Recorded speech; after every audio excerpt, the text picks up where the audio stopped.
Hello दोस्तों, हमारे channel को सब्सक्राइब करें, बेल आइकन पर क्लिक करें और न्यू नोटिफिकेशन पाएँ। साथियों, इंग्लिश क्लासेज में आपका स्वागत है। तो लास्ट क्लास में अपन ने कुछ साइंस के कुछ इम्पोर्टेंट क्वेश्चन किए थे। तो आज की क्लास में कुछ इम्पोर्टेंट क्वेश्चन स्टार्ट करते हैं। तो पहला क्वेश्चन है, उत्तल दर्पण का उपयोग कहाँ किया जाता है। क्वेश्चन आपको पूछा गया है, उत्तल दर्पण का उपयोग कहाँ किया जाता है वाहनों के पक्ष दृश्य दर्पण के लिए। वाहनों के पक्ष दृश्य दर्पण के लिए कोई भी आपने मोटरसाइकिल या कार देखी होगी, जो पीछे वाले चीज़ को देखने के लिए, पक्ष दृश्य देखने के लिए उत्तल लेंस का उपयोग किया जाता है। आपको पता होगा इस टाइप से क्या होता है, लेंस होता है। उसमें क्या कहते हैं, इसको कहते हैं अवतल और इसको अंदर वाले भाग को क्या कहते हैं, उत्तल। और उत्तल दर्पण में क्या होता है, प्रतिबिंब हमेशा आभासी, सीधा और उल्टा बनता है। कैसा बनता है, उत्तल दर्पण में प्रतिबिंब कैसा बनता है, आभासी, सीधा और उल्टा बनता है। जबकि अवतल में क्या बनेगा, वास्तविक, वास्तविक बनता है। कैसा बनता है, वास्तविक बनता है। तो अगला क्वेश्चन है इंपॉर्टेंट क्वेश्चन, पारा धातु का मुख्य अयस्क कौन सा है, सिनेबार। कौन सा है, सिनेबार। कौन सा नाम है, सिनेबार। तो लोह अयस्क का धातु कौन सा है, अगर पूछे एग्जाम में, अगर क्वेश्चन आता है लोहे धातु के लिए कौन सा अयस्क काम आता है, तो बॉक्साइट, और पारे के लिए आता है सिनेबार। ये एग्जाम के वेरी इंपॉर्टेंट क्वेश्चन है, ध्यान रखना। अगला क्वेश्चन है, विद्युत ऊर्जा की व्यावसायिक इकाई। व्यावसायिक इकाई मतलब कि विद्युत जब भी अपन जो खर्च करते हैं, अपने जो लाइट का बिल आता है, वो किस में आता है, यूनिट में आता है। तो इकाई कौन सी हो गई, यूनिट। और कौन सी इकाई हो सकती है, किलोवाट प्रति घंटा। क्या हो सकती है, किलोवाट प्रति घंटा। एक घंटे के अंदर 1 किलोवाट ऊर्जा खर्च हो रही है, तो उसको किस में मापा जाता है, जूल में उसकी इकाई होती है। उसका मतलब कहते पर संख्या कितनी होती है, 3.6 इंटू 10 की घात 6 जूल।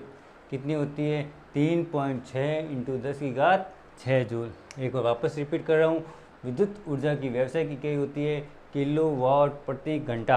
कितनी होती है, किलोवाट प्रति घंटा, या उसे यूनिट भी कह सकते हो। 1 किलोवाट बराबर होता है 3.6 इंटू 10 की घात 6। जे का मतलब क्या हुआ है, जूल। क्या मतलब है, जूल।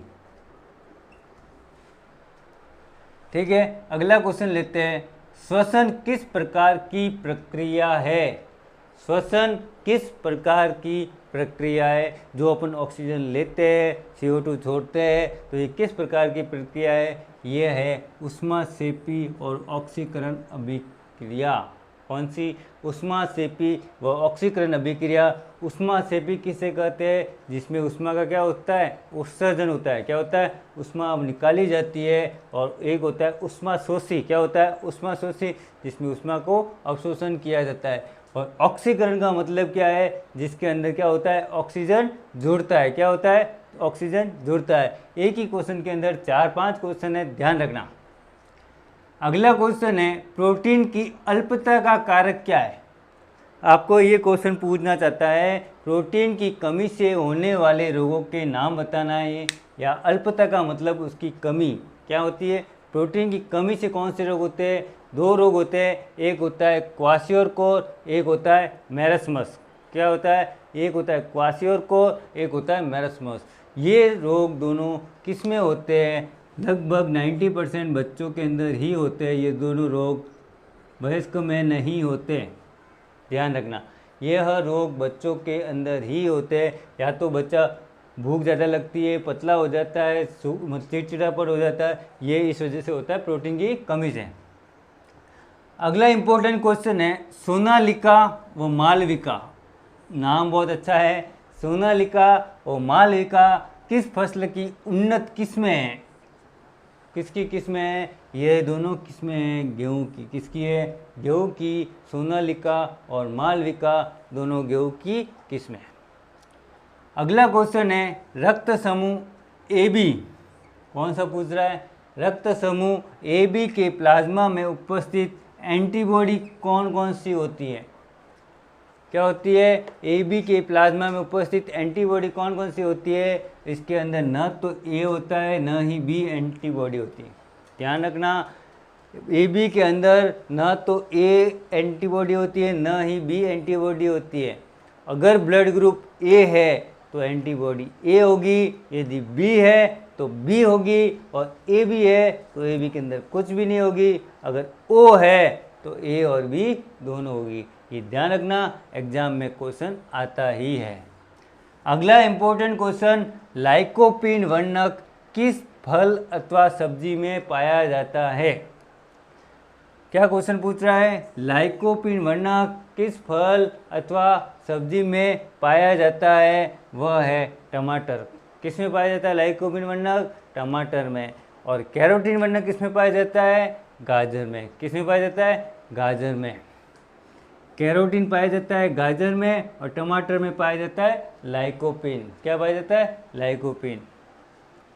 अगला क्वेश्चन है, कच्चे रेशम के उत्पादन के लिए, किसके लिए, कच्चे रेशम के उत्पादन के लिए रेशम कीट का पालन क्या कहलाता है।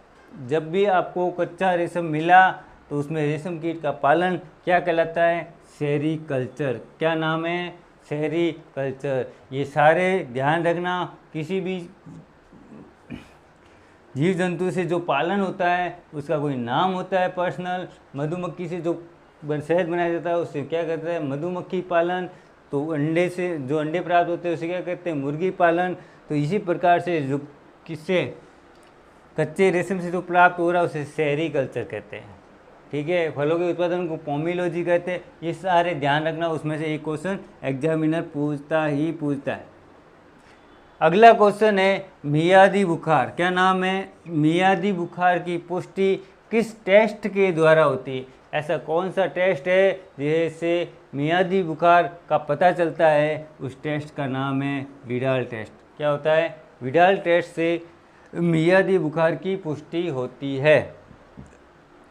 अगला क्वेश्चन है, भारतीय पारिस्थितिकी के जनक कौन है। भारतीय पारिस्थितिकी के जनक कौन है, उनका नाम है रामदेव मिश्रा। क्या नाम है, रामदेव मिश्रा। तो आपको एक कमेंट के अंदर बताना है हरित क्रांति के जनक कौन है।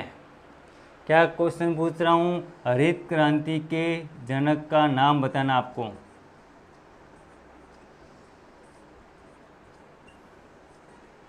कमेंट के अंदर इसका आंसर आपको बताना है। ठीक है, अगला क्वेश्चन, कौन सा जीव प्राकृतिक हल वाला कहलाता है। कौन सा जीव प्राकृतिक हल वाला कहलाता है, आपको कहते हैं केचुआ।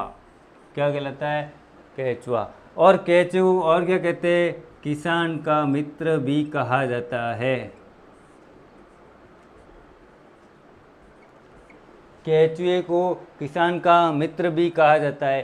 केचुए को किसान का मित्र क्यों कहते हैं, क्योंकि केचुआ क्या करता है, भूमि की उपजाऊपन को क्या कर देता है, बढ़ा देता है। और उपजाऊपन बढ़ाता कैसे है, जब केचुआ अपने मल द्वारा नाइट्रोजन, फास्फोरस और सल्फेट इन तीनों की मात्रा को क्या कर देता है, अपने खाद मल के द्वारा निकालता है, तो उसमें क्या होती है, नाइट्रोजन फास्फोरस की मात्रा बढ़ जाती है, जिससे भूमि क्या हो जाती है, उपजाऊ हो जाती है।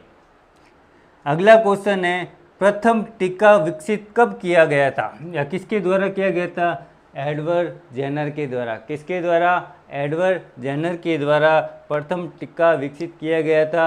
कब किया गया था, 1796 में। और किस रोग के लिए किया गया था, चेचक।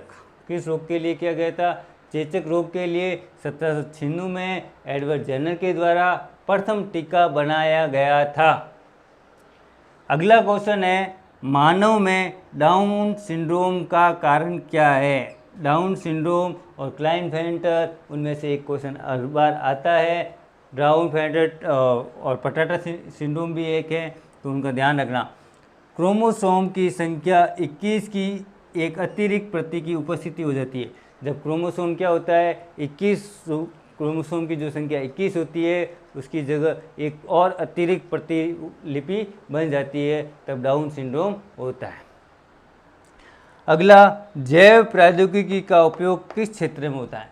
जैव प्रौद्योगिकी का उपयोग कृषि, चिकित्सा शास्त्र और औद्योगिक क्रियान्वयन के लिए ही उपयोग होता है। अगला क्वेश्चन है, वायुमंडल की सबसे निचली परत कौन सी है? वायुमंडल में सबसे निचली परत है सौरमंडल। कौन सी है? सौरमंडल। उसके बाद समताप मंडल, ओजोन मंडल, वायुमंडल ऐसे चलता रहता है। तो सबसे निचली परत कौन सी है? सौरमंडल। और कभी कभी एग्जामिनर क्या करते हैं, उनके इंग्लिश नाम को भी पूछ लेते हैं, तो आपको उनके अंग्रेजी नाम भी याद करने पड़ेंगे।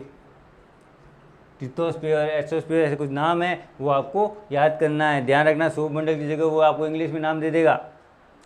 अगला क्वेश्चन है, वर्ष 1978 में, कब पूछ रहा है? 1978 में सफलतापूर्वक जन्म लेने वाले प्रथम परगनली शिशु का क्या नाम रखा था?